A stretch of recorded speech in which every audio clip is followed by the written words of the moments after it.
Afternoon. Another reading here from The New Jim Crow by Michelle Alexander.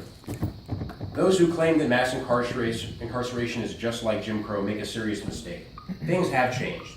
The fact that a clear majority of Americans were telling pollsters in the early 1980s, when the drug war was kicking off, that they opposed racial discrimination in nearly all its forms should not be dismissed lightly. Arguably, some respondents may have been telling pollsters what they thought was appropriate rather than what they actually believed, but there's no actual reason to believe that most of them were lying. It is more likely that most Americans by the early 1980s had come to reject segregationist thinking and values. And not only did they not want to be thought as racist, but did not want to actually be racist. The difference in public attitudes has important implications for reform efforts. Claims that mass incarceration is analogous to Jim Crow will fall on deaf ears and alienate potential allies if advocates fail to make that clear, that it was not meant to suggest or imply that supporters of the current system are racist in the way Americans have come to understand that term.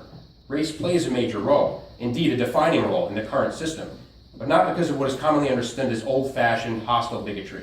The system of control depends on far more on racial indifference, defined as a lack of compassion and caring about race and racial groups, and racial hostility, a feature that it actually shares with some of its predecessors.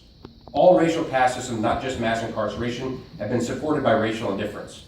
As noted earlier, many whites during the Jim Crow era believed that African Americans were intellectually and morally inferior. They meant blacks no harm, but believed that segregation was a sensible system for managing a society comprised of fundamentally different and unequal people. The sincerity of many people's racial beliefs is what led Martin Luther King Jr. to declare, "Nothing in all the world is more dangerous than sincere ignorance and conscientious stupidity." The notion that racial caste systems are necessarily predicated on a desire to harm other racial groups, and that racial hostility is the essence of racism, fundamentally misguided. Even slavery did not conform to the limited understanding of racism and racial caste. Most plantation owners supported the institution of black slavery not because of a sadistic desire to harm blacks, but instead because they wanted to get rich, and black slavery was a fast and most efficient means to that end.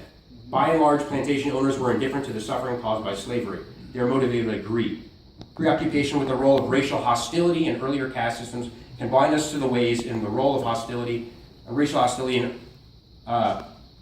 including mass incarceration, has been supported by racial indifference, a lack of caring, and compassion for people of other races. So I think it's important to realize here that while our definitions of racism and racism that is institutional is very different than what it's been, that these systems, despite our intentions, and I do actually legitimately believe that most of you got in here with the good intentions, that these systems still operate. They don't have to operate with our hate, but they operate with our indifference. And they operate based because that is how the tree was planted, and the tree is rotten from the ground up, and we need to fire Charlie back.